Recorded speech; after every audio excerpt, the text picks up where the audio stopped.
The Galactic Council had watched Earth for centuries, observing its wars, its progress, and its ceaseless defiance of entropy. The decision had not been made lightly, but it had been made nonetheless. Earth would be conquered, not out of necessity, nor even out of greed, but out of principle. Humanity was unpredictable, reckless, and dangerous. It was better to crush them now than allow them to spread into the stars unchecked. The invasion force arrived in the dead of night, unseen by the naked eye but heralded by a silent sky. Where once there had been stars, now there was only darkness, a fleet so vast that it swallowed the heavens. Then the descent began. 70,000 soldiers, each clad in armor impervious to human bullets, each wielding weapons that could melt steel in an instant, stormed the planet. Cities fell within hours. Earth's military fought bravely but hopelessly. Their tanks and aircraft turned to slag before they could even engage. Resistance was met with fire. Buildings crumbled. Streets ran red.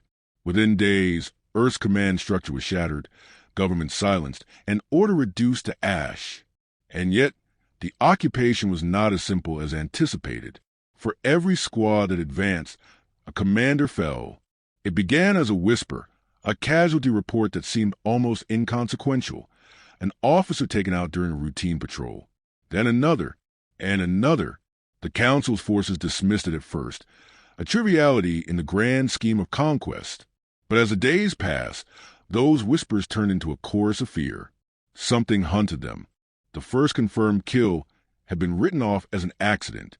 A field commander had collapsed mid-sentence. The back of his skull evaporated in a spray of viscera. His guard saw nothing, heard nothing. The shot had come from nowhere. The second was harder to ignore. Another officer, this time within a fortified command post, gunned down in front of his staff. No alarms had been triggered. No human had been seen entering or leaving the building. Panic crept into the ranks. Soldiers began moving in tighter formations, scanning rooftops and windows, but the attacks did not stop. In fact, they grew bolder. One morning, an entire command outpost was found abandoned, chairs overturned, equipment left running. The bodies of its occupants lay slumped at their stations, each with a single hole in the head. Whatever was hunting them was methodical, patient. High command convened in secret, wary of broadcasting their weakness to the rest of the fleet. Their analysts pored over battlefield reports, searching for patterns, explanations.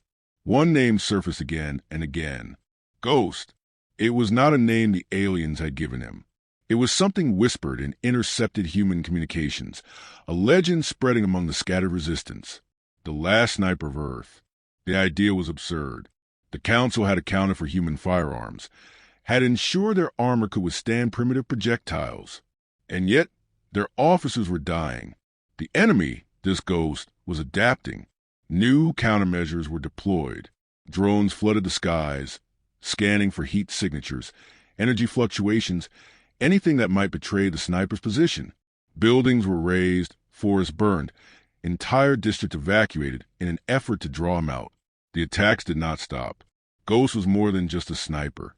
He was a force of nature, a shadow that refused to be caught. Every countermeasure was anticipated, every trap evaded. He never struck from the same place twice, never left a trace. It was as if the very air conspired to hide him. The fear he instilled was worse than the casualties he inflicted. Soldiers became reluctant to step into the open. Officers refused to conduct briefings outside of heavily shielded bunkers. Patrols that ventured beyond the secured zones often did not return. The Council's forces were technologically superior, their numbers overwhelming, and yet they were being stalled by a single man. The most damning blow came during a public execution. The aliens had gathered a group of captured resistance fighters in the central square of what had once been New York. Their deaths meant to serve as a warning to any who still harbored thoughts of defiance. Broadcasts were sent across the occupied territories. Footage streamed directly to human settlements. The executioner, a towering alien adorned in ceremonial battle gear, raised his plasma blade. The first prisoner knelt before him, defiant even in the face of death. Then a sharp crack split the air. The executioner's head snapped back, his body crumpling to the ground. A heartbeat of silence, then chaos. Guards scrambled for cover, eyes darting wildly. Soldiers opened fire at nothing, their panic betraying them. The crowd of human captives seized their chance, breaking free amid the confusion. The broadcast was cut. The execution had become something else entirely. A statement, a message written in blood. The Galactic Council, watching from their distant throne worlds, did not speak of it openly, but they knew what it meant. Conquest was easy. Occupation was something else entirely. Earth was not beaten. They had started calling him Ghost, but he had another name once, a name whispered over radio waves now silent, spoken by men and women who no longer breathed.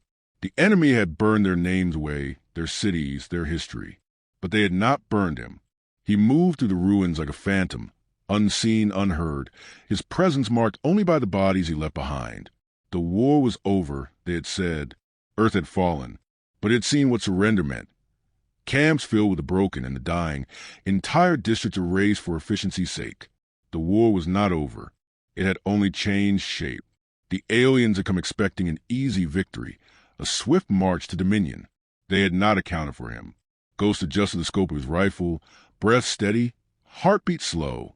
The wind carried the scent of burning metal, the distant echoes of an alien patrol. He lay motionless on the remains of a shattered skyscraper, his rifle's barrel resting against a broken beam. Below, the invaders moved with caution, scanning the ruins, weapons at the ready. They feared him now. They feared the silence. He let them wait, let them feel the weight of his presence before he struck. The moment stretched, every second tightening like a coiled spring. Then, with mechanical precision, he exhaled and squeezed a trigger. The alien officer's head snapped back, his body crumpling before his soldiers could react. For a fraction of a second, there was only stunned silence. Then the panic set in. Ghost was already moving, slipping away before the enemy could triangulate his position. He had played this game long enough to know their response. Drones would fill the sky within moments, scanners sweeping for heat and movement. He dropped into the depth of the ruined building, his path mapped out long before he had taken the shot. They would search, but they would find nothing. They never did. It had started with simple vengeance. A soldier who refused to die quietly, a man with nothing left but a rifle and a score to settle. But as the days turned to weeks, it became something more. He was no longer just a survivor. He was a symbol, a force of nature that whispered through the ruins, reminding the invaders that Earth was not yet theirs. He had learned their weaknesses. Their armor was impenetrable to standard bullets, but the joints, the visors, the exposed energy packs, those were different. He had scavenged what he could, modify his rounds, shaping them for penetration. Each shot was placed with surgical precision, turning their own strengths into vulnerabilities. They adapted. They flooded the streets with machines, heat-seeking drones designed to track his movements. But Ghost was patient. He buried himself in the rubble, wrapped in layers of scavenged thermal insulation, body pressed against a cooling stone. To their scanners, he was just another piece of the ruins. They deployed shock troops, warriors bred for close combat, their weapons designed to flush him out. He answered them with patience and ingenuity. Tripwires, homemade explosives, distractions that led them into carefully placed ambushes. The streets became his hunting grounds, the city his labyrinth. And through it all, the legend grew. The resistance had scattered in the early days, broken and disorganized. But now, whispers spread through survivors. Stories of an unseen warrior, a shadow that struck without warning. Some said he was a myth, an invention of desperate minds. But then the bodies piled up, and the stories turned to belief.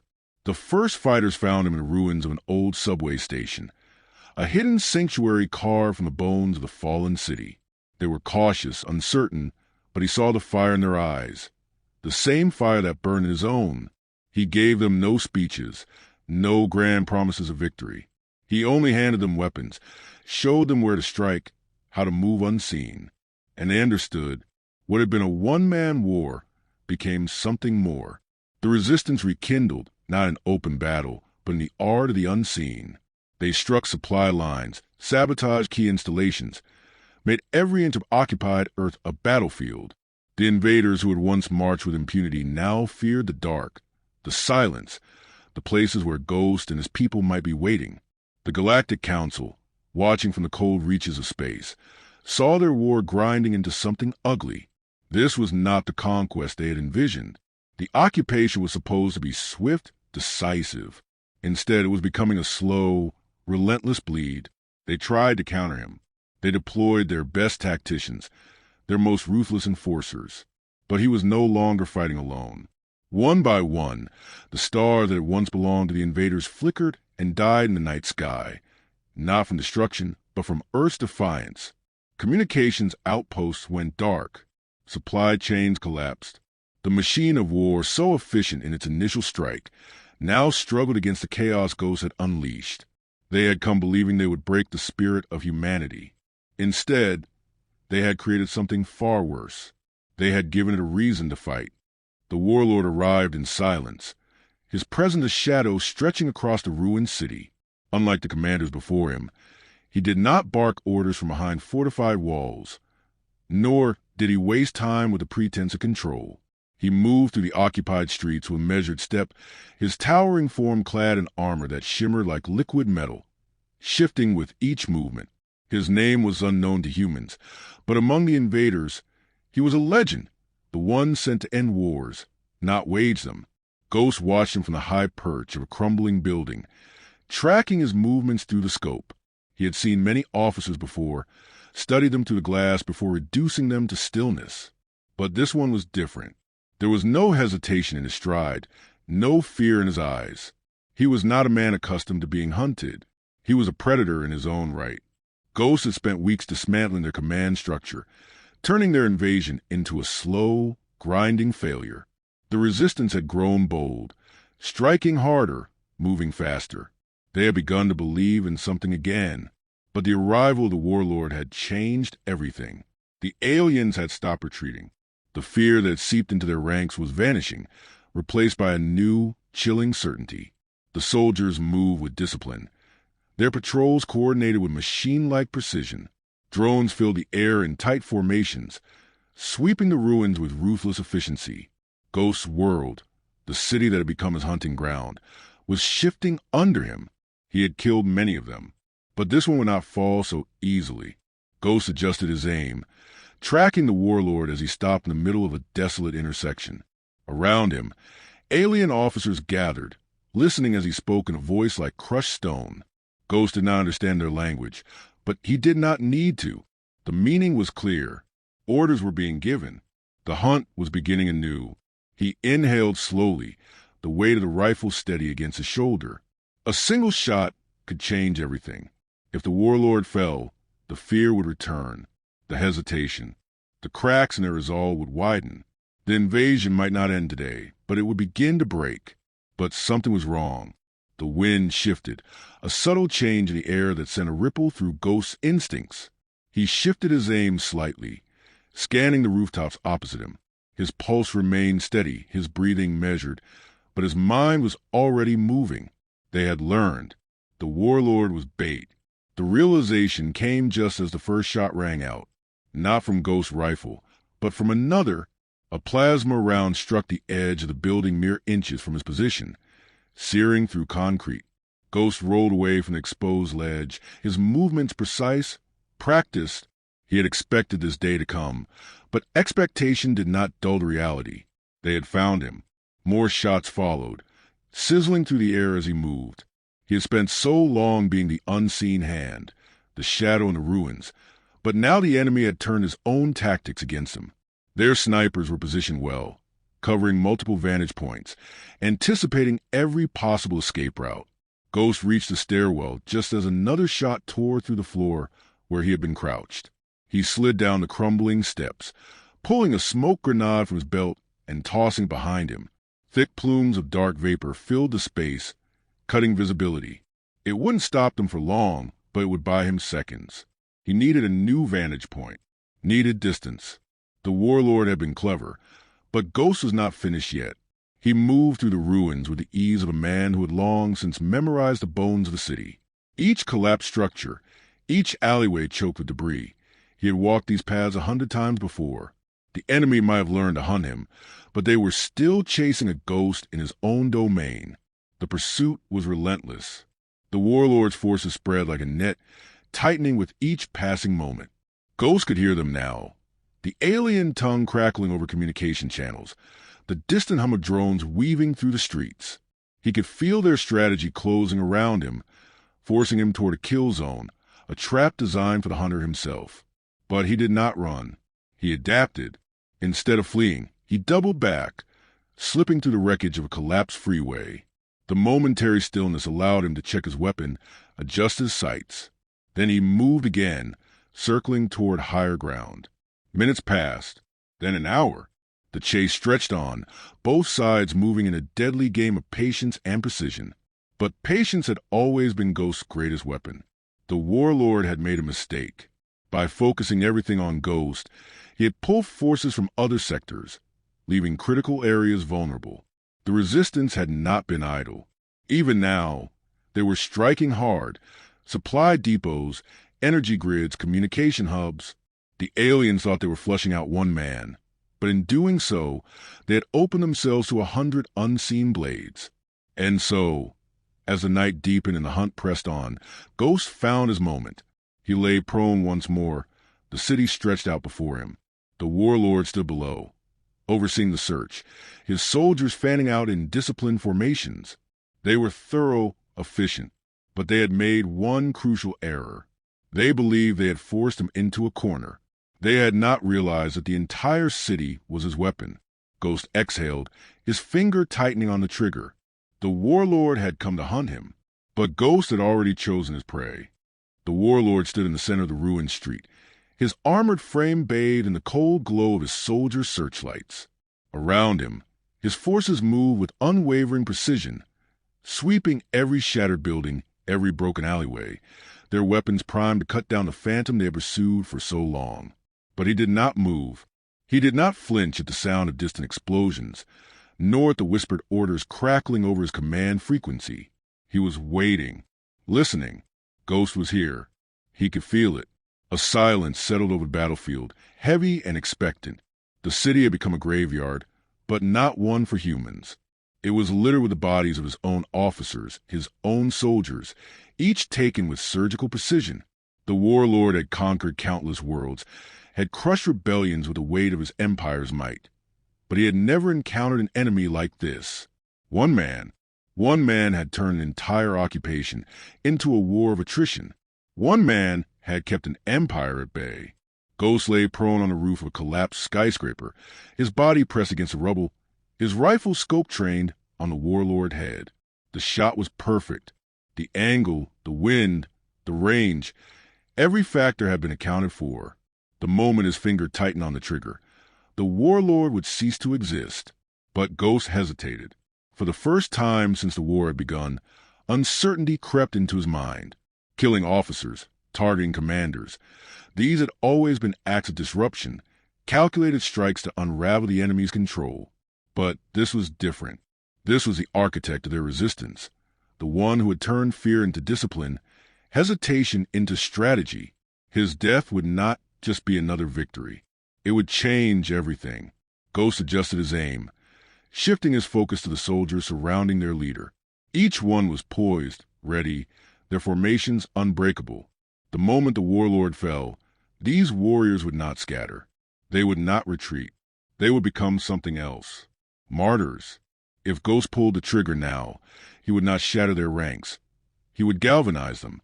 He would turn the warlord into a legend, and legends did not die. Instead, he did something no one expected. He moved. A single breath, a shift in position, a deliberate scrape of fabric against stone, just enough to be heard. The warlord's head snapped toward the sound. His soldiers tensed. Weapons rose. Ghost was already gone.